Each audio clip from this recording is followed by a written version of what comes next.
된 것 같다. 자, 그러면 자, 잠깐 처음부터 다시 할게. 자, 48쪽을 봅시다. 자, 역학적 에너지란 운동 에너지와 위치 에너지 그리고 혹은 포텐셜 에너지의 합이라고 할 수 있지. 역학적 에너지가 보존된다는 건 마찰이 없는 경우에만 해당이 되는 거야.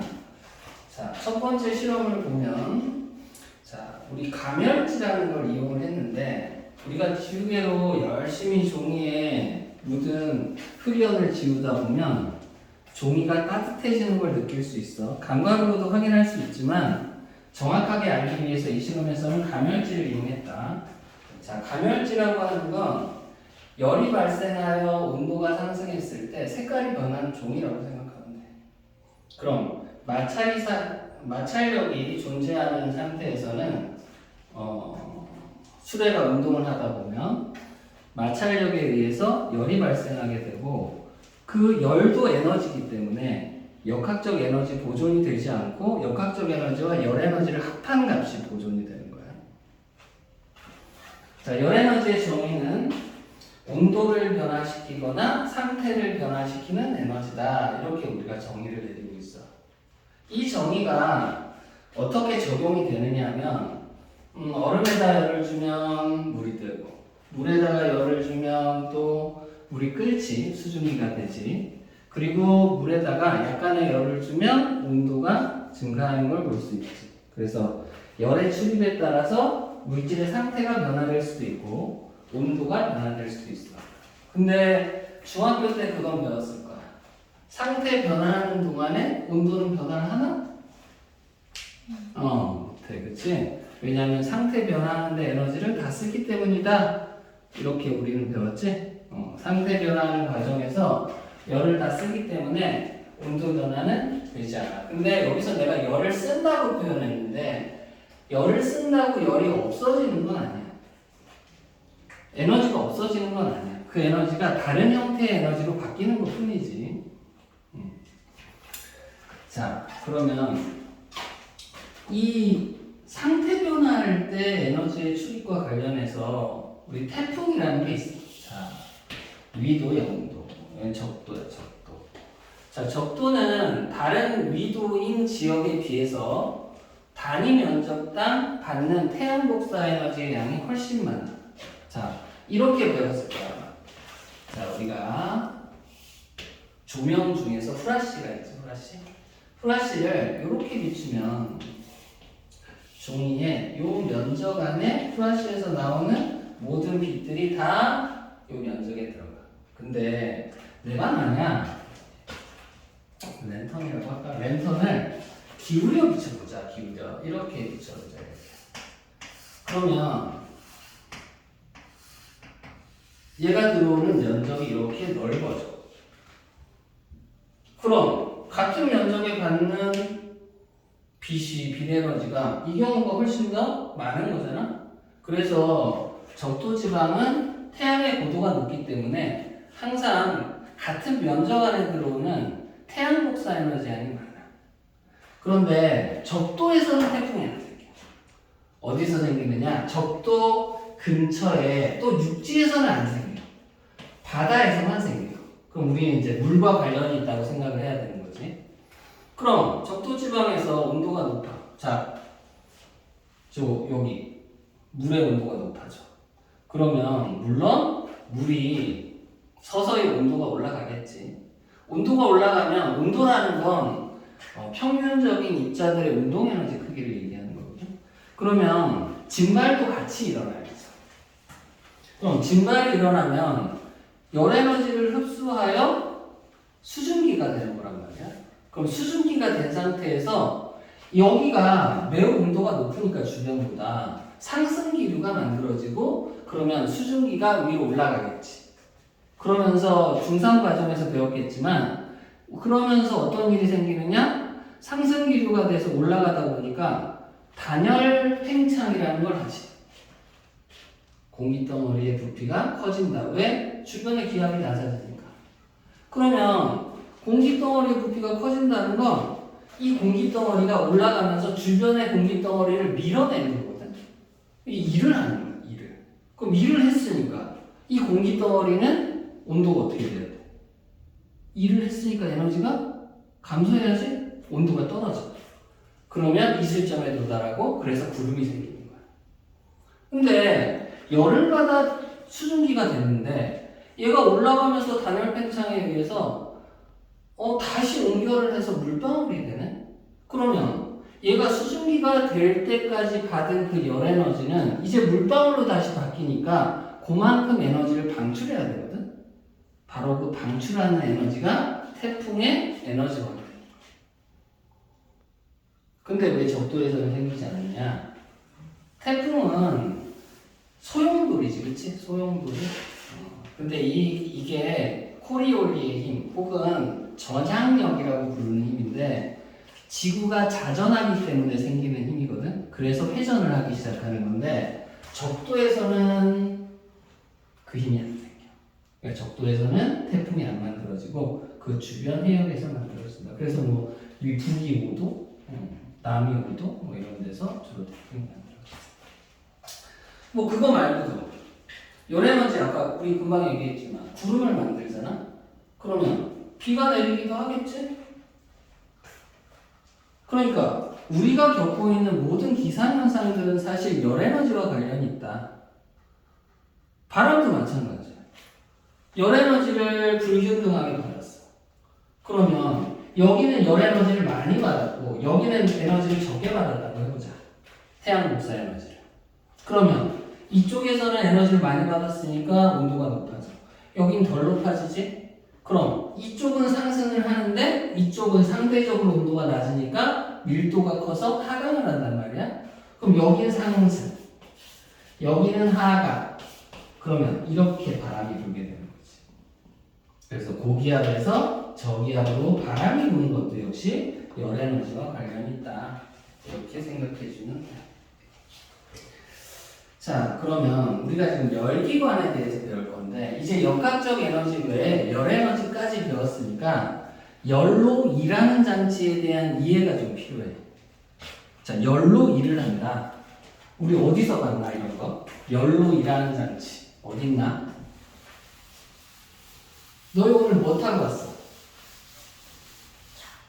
차. 너는? 차지. 그러면 자동차에는 엔진이 있지. 이 엔진을 가동시키는 원리가 뭐지? 엄마가 주유소 가서 뭘 넣어? 기름. 그래, 휘발유를 넣어. 그럼 휘발유 저장통 안에 차게 된단 말이야. 그럼 내가 시동을 걸면 차가 작동을 시작하는데 차의 가장 중심적인 것은 바로 기관이야. 우리가 보통 내연기관이라고 부르는 거야. 이 내연기관 안에서 휘발유가 노즐을 통해서 뿜어져 나와. 그 기관 안쪽으로. 그러면 전기 스파크가 팍 튀어. 그러면 기체 상태인 휘발유에 전기 스파크 같은 게 무슨 일이 일어날까? 휘발유가 연소를 하겠지. 거의 폭발하듯이 연소를 해.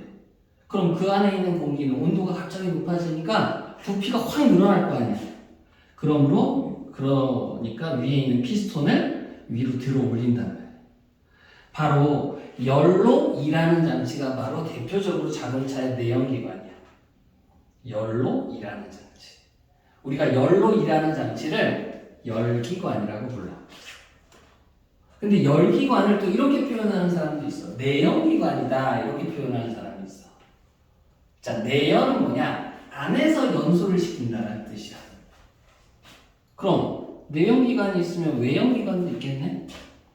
안에서 연소를 안 시키고 밖에서 연소를 시켜서 열만 기관 안으로 공급해 주는 경우가 있어. 그게 뭐냐? 대표적으로 증기기관이라는 게 있지. 밖에 화로에서 화석 연료를 태워가지고 열을 만든 다음에 그 열로 물을 끓여가지고 증기 상태로 만들어서 기관으로 보내주는 거야. 그러니까 연소는 기관의 외부에서 하는 거지. 근데 너희가 타고 다니는 자동차들은 다 내연기관이야. 안에서 연소까지 일어나는 기관이다. 열로 일하는 장치. 자, 여기 이제 유명한 열기관이 하나 나와있지? 스털링 기관이라고 하는 거야. 여기는 이제 스털링 엔진이라고 표현이 되어 있는데, 자, 이거를 그냥 단순하게 한번 우리 무식적으로만 살펴보면, 여기 지금 검은색 뚜껑 같은 게 있지? 그리고 아래쪽에 뜨거운 물이 있어. 펄펄 끓는 물이 있어. 그리고 요 위에 보면은 조그만 피스톤이 또 하나 달려있거든, 여기 피스톤이. 그리고 여기도 피스톤이 달려있고, 여기도 피스톤이 달려있어요, 이렇게. 그리고 이 피스톤은 여기 위에 있는 바퀴에 연결되어 있지. 이렇게. 그럼 이 피스톤이 오르락 내리락 하면서 이 바퀴를 돌리는 거야. 근데 여기 뜨거운 물이 담겨있겠지? 자, 열을 받아야 돼. 자, 작동 원리는 간단하게 살펴보면 이래. 자, 봐. 여기에서 열을 공급받으면 이 안에 있는 공기가 온도가 올라가겠지. 그럼 부피 팽창 하거든. 그럼 얘가 쓱 올라가 이렇게. 그럼 얘가 돌겠지? 근데 얘가 일정 이상 올라가면 이 피스톤과 이 피스톤 사이에 있는 구멍이 열려. 그러면 더 이상 올라가지 않고 구멍이 열리는 순간 이쪽으로 공기가 들어가는 거야. 근데 여기는 가열장치가 없잖아. 지금 여기 있는데. 그럼 여기서 공기가 식으면 수축해. 그럼 피스톤이 내려오는 거야. 그래서 올라갔다 내려왔다 올라갔다 내려왔다를 단지 이 피스톤과 이 피스톤의 온도를 다르게 해줌으로 해서 이게 계속 작동하도록 만들어주는 거야. 이게 스털링 기관이야. 스털링 기관은 사실 역사가 되게 오래됐어. 스털링이라는 사람이 목사야, 목사. 목사의 이름인데 이 사람이 이 스털링 기관이라는 걸 개발을 해가지고 발표를 했지. 그런데 얘가 속도 조절하기가 좀 어려워. 장점은 뭐냐면 온도 차이만 있는 곳이라면 어디서든지 작동이 가능해. 온도 차이가 있는 곳이라면. 근데 속도 조절이 어려워. 근데 너희 자동차 타고 다니다가 내가 마음대로 속도 조절을 못하면 어떻게 돼? 사고 나겠지? 그래서 이때까지는 잘 사용하지 않았지. 근데 지금은 이게 굉장히 연구 대상이 되고 있어. 지금은. 왜냐하면 온도 차이만 있으면 되니까 사실은 화석연료가 사용이 필요 없고 화석연료가. 너희 땀 나면 지하 깊숙한 곳에 들어가면 온도가 높아지는 건 알아? 그래서 우리가 지하 깊숙한 곳을 못 들어가는 거야. 온도가 높지. 지상은 낮지. 그럼 온도 차이가 확실하게 나잖아. 그러면 이 스털링 기관을 계속 작동시킬 수 있거든. 굉장히 좋은 기관이에요, 사실. 그래서 지금 연구가 계속되고 있다. 이렇게 열로 일하는 장치를 우리는 열기관이라고 한다. 자, 근데 오늘 내가 보면서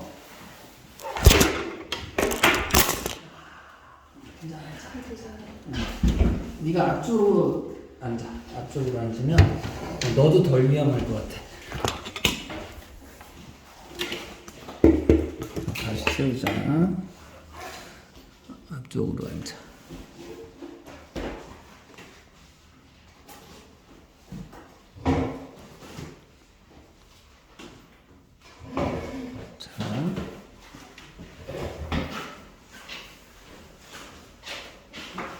내가 오늘 자동차를 타고 오는데 갑자기 삐삐삐 거리는 거야. 자동차에서 그런 신호는 언제 나오지? 아, 너희 못 들어봤겠구나. 연료가 없으면 그런 신호가 나. 그래서 주유소에 갔어. 주유소에 가서 내가 10만원어치 기름을 넣었어. 자, 그냥 금액으로 얘기를 할게. 10만원어치 기름을 넣었어. 그냥 금액이 많으면 양이 많은 거니까, 그렇지? 근데 내가 실제로 자동차를 굴릴 때 나는 뭘 필요로 해서 기름을 넣은 거지? 휘발유를? 어떤 에너지가 필요한 거야? 운동 에너지지. 자동차가 바퀴를 돌려야 되니까. 그게 내가 필요한 거지? 그럼 내가 10만원어치를 넣어서 운전을 했단 말이야.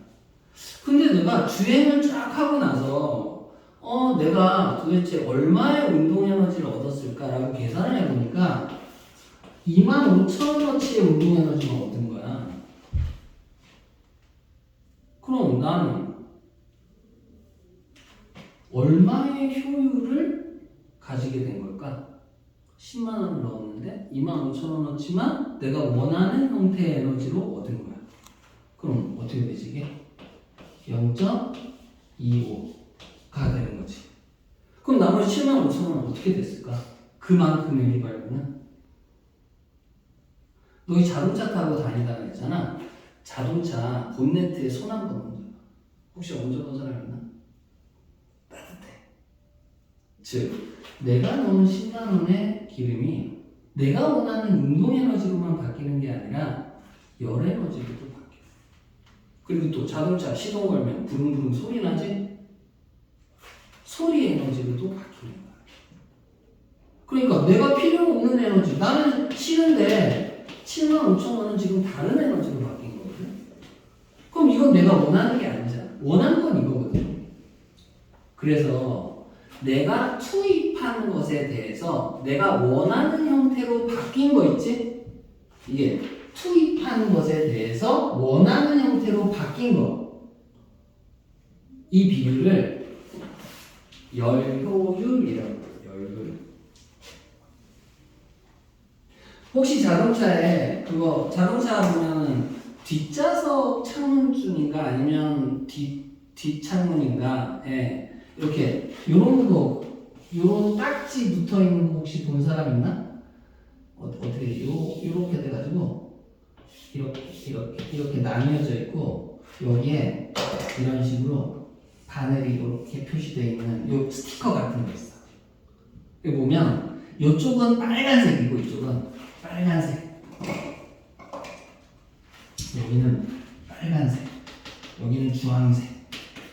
여기는 노란색 없네. 이쪽은 파란색 이렇게 돼 있어. 그래서 여기에 1 이렇게 써 있고 2, 3, 4, 5 이렇게 돼 있어. 1등이 공부 잘하는 거지. 1에 있는 게 좋아. 이게 뭐냐면 에너지 효율 등급이라고 하는 거야. 보통 승용차가 크면 대부분 한 중간쯤에 있어. 스포츠카는 이쪽에 있고 경차는 이쪽에 있어. 파란색. 이거 얘기하는 거야. 이거. 에너지 효율이 얼마나 좋은가. 그래서 좋으면 1등급 쪽에 가깝고 나쁘면 5등급 쪽에 가까워. 이런 건 왜 할까? 왜 스티커 붙일까 이런 거? 첫째는 소비자의 알 권리를 위해서. 내가 자동차를 고를 때 나는 자동차의 모양이나 이런 것보다 실용성을 중요시하는 사람들 있잖아. 그럼 그런 사람들은 당연히 효율이 1인 걸 사겠지? 그치? 또 있어. 자동차 만드는 사람들이 1인 자동차를 만들어서 팔고 싶을까? 5인 자동차를 만들어서 팔고 싶을까? 아마 대다수는 1인 자동차를 만들고 싶어 할 거야. 그래서 생산자를 격려하는 측면이 있어. 이런 걸 표시함으로 해서 생산자가 자동차를 만들 때 효율도 신경을 쓰도록 요구를 하는 거지. 근데 왜 에너지 효율이 좋은 거야 할까? 내가 지난 시간에 얘기했지. 에너지는 소모되는 거야? 아니야. 에너지는 전환되는 거야. 이 과정에서도 75,000원은 대부분 다 소리 에너지나 열 에너지로 전환이 된 거지. 에너지가 소멸된 건 아니거든. 근데 왜 우리는 에너지를 아껴야 되지? 이것도 잠깐 얘기했던 것 같은데. 내가 집에서 밥을 먹고 와서 강의를 해. 밥은 물질 내부에 저장되어 있는 에너지, 화학 에너지를 갖고 있어. 그럼 내가 화학 에너지를 내 몸속에 넣어서 그걸 여러 에너지 전환 과정을 거쳐서 말을 하는 거야. 파동 에너지로 바꾸는 거지. 그러면 에너지 전환 과정이 내 몸속에서 여러 번 일어났어 지금. 근데 결국 파동 에너지로 바꾸고 나서 이 파동 에너지는 뭐가 될까? 공기의 떨림 때문에 만들어지는 거니까 공기가 떨다가 서로 마찰에 의해서 어떻게 돼? 열 에너지로 바뀌어요. 그래서 내가 여기서 강의를 계속 하고 있는 동안 우리 교실의 온도는 점점 올라간단 말이야. 그래서 에어컨을 키는 거지. 점점 올라가. 그럼 열 에너지로 바뀐 것과 내가 애초에 가지고 있었던 화학 에너지는 양이 다를까? 아니야, 같아. 에너지는 총량이 항상 변하지 않아. 우주가 138억 년 전에 만들어질 때부터 가졌던 에너지가 지금까지 그 총량은 변하지 않고 있거든. 근데 왜 우리는 에너지를 절약해야 될까? 자, 내가 지금 열로 바꿨다 에너지. 여기 열이 퍼져 있어. 근데 내가 강의를 오래 하다 보면 배가 고프겠지. 그럼 배가 고프면 에너지를 넣어야지 내 몸에. 근데 여기 열 에너지로 바뀐 에너지가 있으니까 내가 열을 받아들여가지고 배불러 하고 다시 할 수 있을까? 나는 음식물에 들어있는 화학 에너지는 이용하기가 아주 좋아. 편해.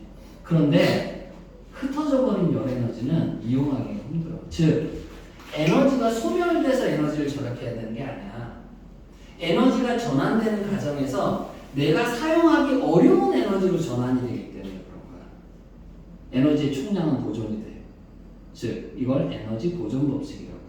마찰이 없으면 열 에너지가 발생되지 않기 때문에 역학적 에너지는 보존이 돼. 이걸 역학적 에너지 보존 법칙이라고 하는 거지. 개념만 잘 받아들이면 돼. 그럼 우리 이 효율을 어떻게 구하냐? 자, 모식도로 한번 나타내볼게. 이게 기관, 열기관이에요. 열기관. 열기관은 뭐가 필요하지? 열로 일하는 장치니까 열이 필요하지. 그래서 열을 Q1만큼 받았다고 만약 가정을 해볼게. 뭐 이거는 그냥 임의의 Q1이라고. 근데 기관의 목적은 일하는 장치인 거잖아. 그러면 일을 할 거야, 그렇지? 아까 자동차에서는 바퀴를 굴려서 일을 하는 거지. 일을 할 거야. 근데 아까 75,000원은 어떻게 열이나 소리 에너지로 나가버렸지? 근데 소리 에너지 내가 아까 금방 강의하는 거 얘기했지만 이 소리 에너지 결국 뭘로 바뀌어? 열 에너지로 바뀌어. 그러면 일로 바뀌지 않고 나가버린 에너지가 또 존재를 해. 물론 항상 받은 에너지가, 그치? Q2보다는, 즉 나가버린 에너지보다는 클 거야. 왜냐하면 Q1 중에 일부를 일을 했기 때문이지. 그러면 에너지 보존 법칙에 의해서 이 등식이 만족을 해야 돼요. 됐니? 자, 그럼 효율을 한번 따져보자. 나는 어떤 게 효율이라고? 투입한 거에 대해서 원하는 형태로 전환된 거의 비율이겠지? 투입한 거에 대해서 원하는 형태로 전환된 거의 비율이야. 이렇게 따지는 거야. 근데 이거 식을 조금 바꿔볼까? 그러면 에너지 보존 법칙에 의해서 W, 1은 Q1-Q2와 같겠지? 그럼 이거는 Q1분의 Q1 마이너스 Q1분의 Q2와 같겠지. 이해가 되니? 혹은 여기다가 100을 곱해가지고 여기다 100을 곱해가지고 100분율 퍼센트로 구하기도 해. 그럼 0.25가 아니라 25%가 되겠지. 이렇게. 이게 열효율이라고 우리가 불러요. 열기관의 열효율이다. 자, 그런데 열기관에는 어떤 단점이 있을까? 우리가 지금까지 사용하는 대부분의 열기관은 재료가 뭐니? 어떤 걸 가지고 작동을 시키나? 자동차는 휘발유. 옛날에 증기기관은 뭘 가지고? 증기기관은 석탄. 너희 버스 타고 다닐 때 버스에 청정 에너지 버스라고 적힌 거 봤어? 걔는 그럼 뭐야? 뭐 가지고 가는 거야? 어떤 연료를 사용하지? 이거 뭐야? 화학 시간 들었지? 이거 뭐야? 메테인, 메탄. 그치, 우리 일반적으로 메탄이라고 부르는데 그건 정확하지 않으니까 메테인, 천연가스지. 혹은 LNG라고도 부르지. LNG. 이거 가지고 작동해. 근데 왜 이게 청정 에너지냐? 얘는 환경오염 물질이 거의 안 나와. 그래서 버스에서 사용하는 거야. 대중교통. 그래서 너희 보고 대중교통수단 많이 이용하는 거야. 이걸 그러면 모두 다 고갈이 되는 에너지 자원이다, 그렇지? 모두 고갈이 되는. 이게 열기관의 단점 중에 하나야. 고갈이 되는 에너지를 가지고 쓰는 거지. 거기다가 청정 에너지라 해도, 자, 우리 염소는 이거잖아. 산소와 결합하여 열과 빛을 내는 반응이지? 그럼 얘 산소와 결합하면 어떤 물질이 나오겠니? 탄소는 산소와 결합하면 이산화탄소 수소는 산소와 결합하면 물이 나오는 거지. 그러면 이게 청정 에너지인데도 불구하고 이산화탄소가 나오지. 이산화탄소는 원래 오염물질이 아니야. 근데 온실기체지.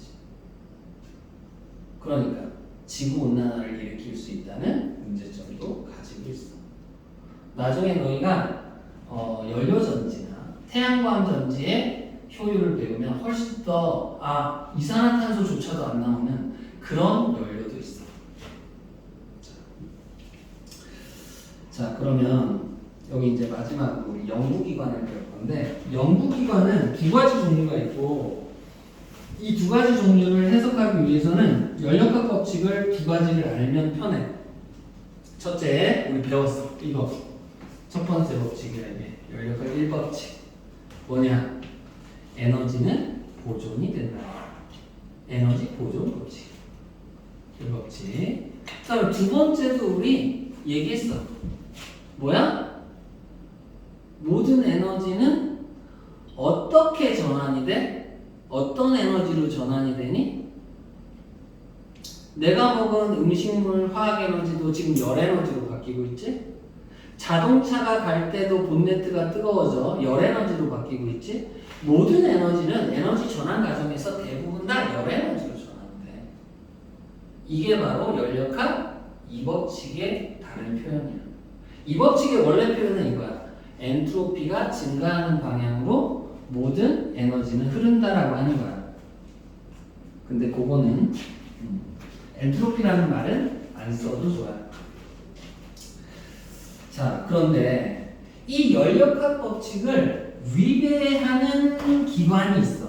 그럼 이건 법칙이니까 위배하는 기관은 작동이 가능한 건가? 연력학 법칙이잖아.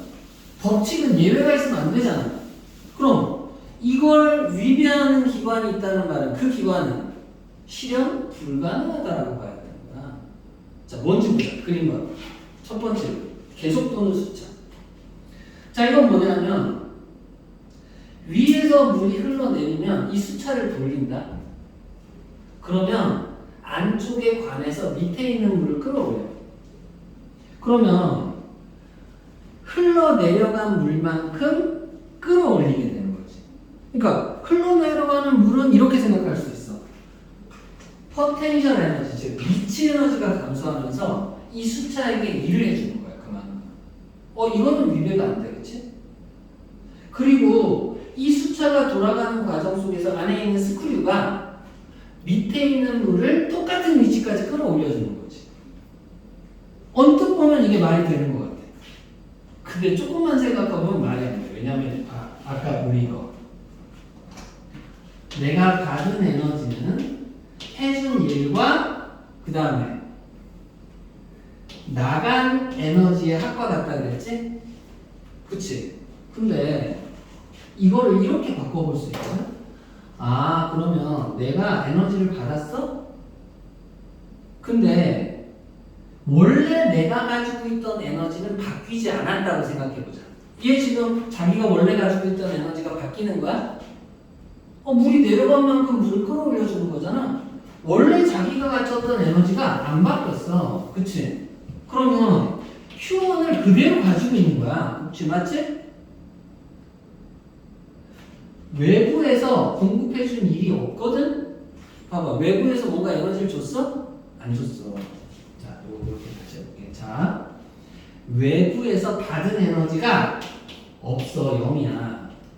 그치? 근데 숫자를 돌려서 일을 해주고 있지? 맞지? 근데 자기가 가지고 있는 에너지는 그대로 유지가 되는 거야. 봐봐. 이것도 0이고 이것도 0이야. 자, 자기가 원래 가진 에너지에게 이게 받은 에너지다. 이거. 근데 받은 에너지가 없어. 자기 에너지도 안 변했어. 그런데 일을 했대. 말이 돼 이게? 안 되지. 일을 했으면 받은 에너지로 일을 했던가. 그러면 자기 에너지가 보존이 되겠지. 에너지의 변화량이 없어. 근데 외부에서 에너지 공급이 없었는데 계속 일을 하면서 자기 에너지는 변화가 없어. 말이 안 돼, 이게. 마치 이거하고 똑같아. 내가 누구한테서 용돈을 받지도 않았는데 나는 그 용돈을 썼거든? 근데 내 재산이 변화가 없는 거야. 말이 안 되잖아, 그렇지? 이런 걸 우리가 연력학 1법칙에 위배된다 해서 제1종 연구기관이라고 불러. 즉, 투입된 에너지가 없음에도 불구하고 자기 에너지를 그대로 유지하면서 외부에다 계속 일을 해주는 거야. 오른쪽도 마찬가지. 추가 지저운동을 해. 왔다 갔다 왔다 갔다 이러면서 바퀴를 돌리는 거야. 바퀴를 돌린다는 건 일을 해준다는 거거든. 근데 추는 계속해서 지저운동을 한대. 그럼 자기 에너지는 변화가 없는데 일을 계속 해주고 있는 거지? 근데 에너지 공급도 없어. 연력학 1법칙에 위배된다. 제1종 연구기관이다. 이렇게 생각하면 돼.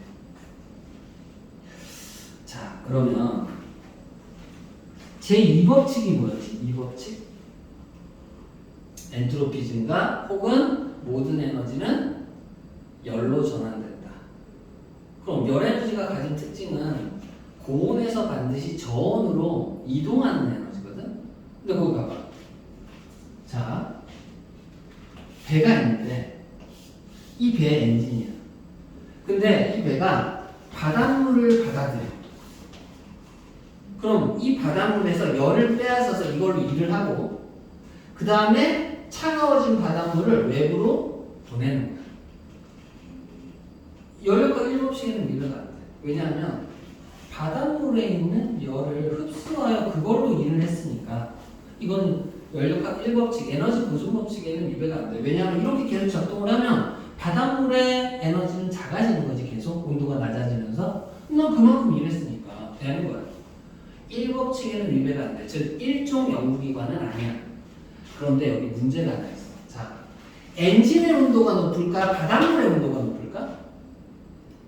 엔진이지. 그럼 고온의 엔진에서 저온의 바닷물로 빠져나가는 열을 막을 수 있어? 아, 좋은 단열재를 사용하면 막을 수 있을까? 아니야. 아무리 좋은 단열재도 100% 열을 차단할 수는 없어. 즉, 이렇게 빠져나가는 열을 막을 수는 없다고. 그러므로 이건 연력학 제2법칙에 위배되는 연구기관이야. 그래서 제2종 연구기관이라고 불러. 됐나요? 자, 아마 너희가 문제에서 반드시 기억하고 풀어야 될 거는 뭐냐면 이런 거야. 자, 문제는 두 가지 정도 유형으로 나와. 한 가지는 뭐냐? 한 가지는 자, 마찰이 일어나는 구간이 있어. 만약 이런 거지. 어떤 물체가 V0의 속도를 가진 M짜리 물체였어. 근데 높이는 변하지 않고 마찰이 있는 구간을 지나. 그런데 구간을 지나고 나서 이 물체의 속도가 V가 됐다고 한번 해보자. 그럼 이 속도는 줄어들까 커질까? 줄어들까 커질까? 마찰에 의해서 마이너스 1을 받게 되잖아. 그럼 운동 에너지는 줄어들어야지? 그럼 그 줄어든 운동 에너지만큼은 여기서 무슨 일이 생긴 거지? 열로 전환되게 되는 거지. 그럼 여기서 만약에 내가 빼앗긴 마이너스 1이 W0다 라고 가정을 해볼까? 그러면 여기서 운동 에너지는 2분의 1 mv 제로의 제곱일 거고, 그리고 마이너스 1을 받았어? 그럼 에너지가 줄어들어야지 그만큼. 그래서 낮은 운동 에너지가 될 거라는 거지. 요걸 이용해서 푸는 거야. 그리고 하나 더는 만약에 마찰이 일어나는 구간이 없다라고 생각해보자. 두 번째 이런 거지. 자, 여기서 V0의 속도를 가진 M짜리 질량을 가진 물체가 있다. 근데 마찰이 없어. 여기서 V가 됐다. 그리고 여기는 H 높이를 가지고 있다. 그러면 마찰이 없으니까 뭐가 보존이 돼야 돼? 역학적 에너지가 보존이 돼야 되지? 그러면 여기서의 역학적 에너지는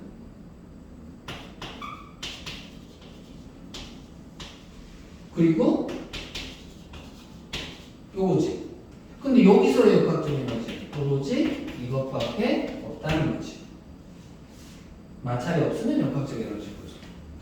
만약에 마찰이 있다? 그럼 그곳에서 마찰력에 의해 마이너스 1을 받으니까 그만큼 역학적 에너지는 줄어들어야 되고 이건 열 에너지로 전환될 거다. 근데 문제가 조금 복잡할 수도 있으니까 문제를 한번 풀어봅시다. 자, 문장을 읽으면서 그걸 최대한 식으로 바꿔. 그러면 쉽게 해결을 할 수 있어요. 자, 시작.